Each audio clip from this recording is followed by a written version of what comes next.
Welcome back to Sao Paulo, Brazil, in the 1994 Formula One Brazilian Grand Prix. Michael Schumacher is the race leader.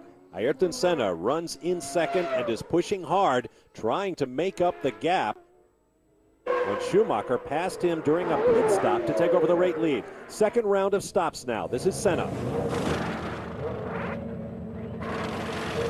Senna pulling a tear off yet.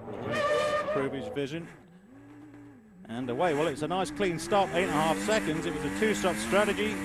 No more pit stops for Senna. No pit lane speed limit either. No. The way they rock it in and out of the pit lane just makes your hair stand on end, doesn't it? Now, bear in mind, guys, that the Ford V8 we had in this car in the B194, we'd done thousands of kilometers in testing, but we'd only managed one full race distance in testing. We couldn't get the engine to last to complete a race distance, so we'd done one in the final few days flying out to Brazil, so we were extremely nervous. Of fingers crossed in that pit, I bet. Now, we were out in front, but we wanted to back the engine off as much as possible to try and improve its reliability. And Senna, of course, was aware of that. He was perfectly aware of the situation with the reliability of the car, and he was pushing as hard as possible to try and force Benetton's pace on. The sun beginning to poke through the clouds as Schumacher makes his second stop. So here's somewhere in there's our man Matchett. Where is Senna? Can he get to the end of the pit lane before the German comes out? Oh, another good stop. Oh, he nearly stalled it in when he left, didn't he? 8.5 seconds we saw for Senna. There's the time, 7.4. So second up again on the Williams pit stop crew. There he is, crossing start-finish. Approaching turn one, Schumacher is long gone. Yes. Down by the Descida do Lago, already out of sight. Wow. What went through the Brazilian's mind, flying down this straightaway? Could he possibly have imagined that it would be the last time? I'll tell you, we talk about images that put a tingle down the spine. That's one for me right there. Senna driving that Williams and just the roar, the airbox noise of that V10 behind him. Just fantastic footage. This was to be the super team. Ayrton Senna joining the supremely powerful Williams-Renault team that had taken Alain Prost, his old arch rival when they were teammates at McLaren, to the World Championship. It seemed like such a slam dunk at the beginning of the season. Could anyone challenge Senna? As Michael Schumacher begins to show here in Brazil, there definitely was someone who could. Welcome back to Formula One Decade here on Speed Channel. Bob Varsha, Steve Matchett, and David Hobbs with you in March of 1994 as Michael Schumacher, still without a pole in his brief Formula One career, leads in the Benetton Ford at the Brazilian Grand Prix. Ayrton Senna is in second place, Damon Hill in third. Boy, look at this. Damon Hill in the all-conquering Williams, about to go a lap down to Michael Schumacher in the Benetton. That is indicative of the pace that Schumacher and Senna were laying down. That was so, whoa, just a touch there as Damon tried to shut the door, but a little bit too late. I think he just tugged his front wheel on the back wheel of the Benetton there. Well, Damon would be aware, of course, of exactly the situation and would be wanting to keep the Benetton behind him at all costs to try and give his teammate Ayrton Senna a chance to get up behind him. So he certainly didn't want to get out of his way until the very last minute that he had to, without being flagged and penalized for it. Not the last time those two would touch wheels in 1994. No. Taking the gap back to the second place car of Senna. Just 20 laps to go. There's Hill. Watch Michael Schumacher in the corners, leaning his head over in much the same way as Jean Alesi, who leans his over as far as anybody I've ever seen. Here he is, and there's the gap, there's the graphic, 6.3. So, as we were saying before, Renault, Williams and Ayrton Senna desperate to push the relentless pace of Benetton on. And Benetton, of course, desperate to try and back that pace off. 20 laps to go, only 20 laps to go, but remember, we'd only done it once in the lifetime of this car. And you obviously were desperately trying to save the engine. Yeah, absolutely. This was really now Senna's last chance. All he could do was force the pace. Of course, he had to put as much pressure on Michael Schumacher as possible. He had to push it this time, and he was doing everything he could do. Now right up behind his teammate Damon Hill, a lap down, and Ayrton Senna behind the sister Williams.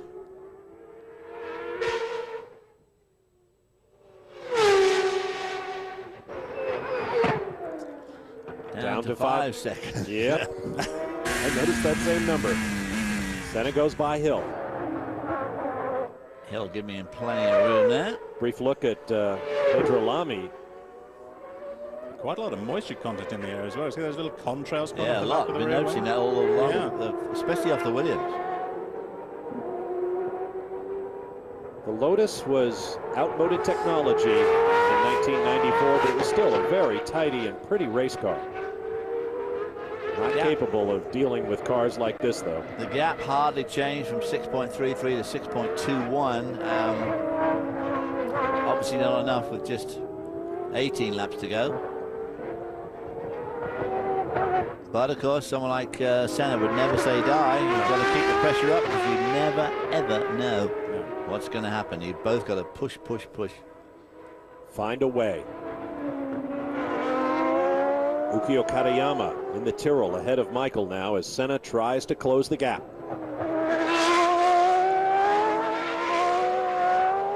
Of course, Senna's got to be concerned about his own engine reliability and car reliability as well. But remember that the engine that Senna was using, that RS6 V10 Renault, had won the World Championship in '92 and in '93. It's a well-tried and tested piece of machinery.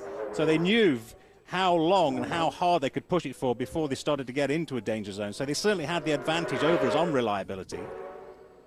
And this was what Senna's response to our pace was, really, to keep pushing it, push, push. Well, of course, they'd had such an incredible year the year before in 1993, so they'd done a lot of development on that engine during that year. Gentlemen, I hate to break in, but Steve, this is going to make me crazy. Who is the gentleman handling the pit board for Michael Schumacher? It's a guy called Stuart who used to do our catering facilities for us. Exactly. Yeah. I knew him, yeah. That's exactly who it is. I thought. There's Jean Alesi in fourth. Yes, he and his wife Diana, I believe is her name, must have made you about 700 cups of tea a day. Ferrari looks good, doesn't it? I mean, it looks right. It's a sleek-looking car, but boy, oh boy, 50-odd seconds behind at this stage of the race. This is a John Barnard designed Ferrari. Gustav Brunner would later come in and remodify the car to try and cure that horrible understeer on it, but John Barnard, one of the great legendary designers of all time, for me, ranks alongside Colin Chapman. And yeah, it was a superb looking piece of machinery. And the colour always makes it look good, right? Yeah. The old Ferrari red. Yeah, the old Rossa Corsa.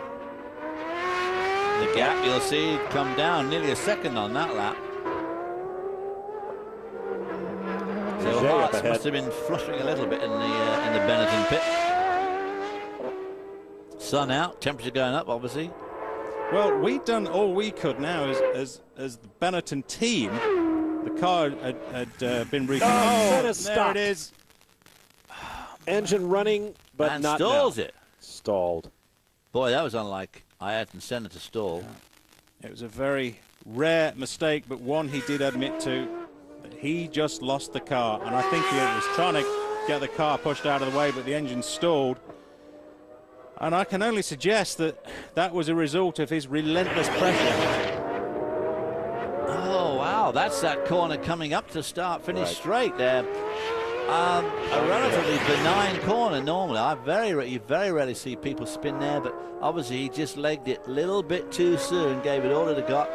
And maybe these guys were still just getting used to the fact that they had lost their traction control and their other mechanical aids a little bit, and just overstepped the mark. So Senna coasted across the track to a stop. Because that was a classic power oversteer. There you see his heart rate. Still only 164. Mine's higher than that now.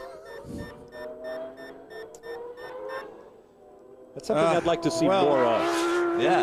A terrible result for Williams, and what a blow. But as we've just been talking about race reliability, now the sign was out to Michael Schumacher, and Ross Brawn was on the radio as well. Ease back, cool it, drop the revs a little bit. The main opposition has gone. Ayrton Senna and Williams have retired from the race. pull back, and now we should be just about to cruise, in relative term, to take this race victory. But now we could back that revs off just a little bit, and it made a huge difference. There's a big sigh of relief all around the pits. And an incredible stat there. Michael Schumacher's first, Damon Hill is second, and we know that he is a lap and some change down. There is Stewart. And that was going to be my point, David, that he has a lap in hand. Yeah. Senna out. Senna out.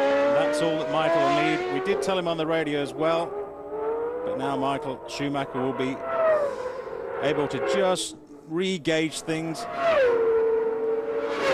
cool it off a little bit. That's what it needed. The sun coming out over the racetrack after a cloudy day, but the sun was gone for the fans. You see them headed for the exits because their hero, Ayrton Senna, was out of the Brazilian Grand Prix. But the race goes on.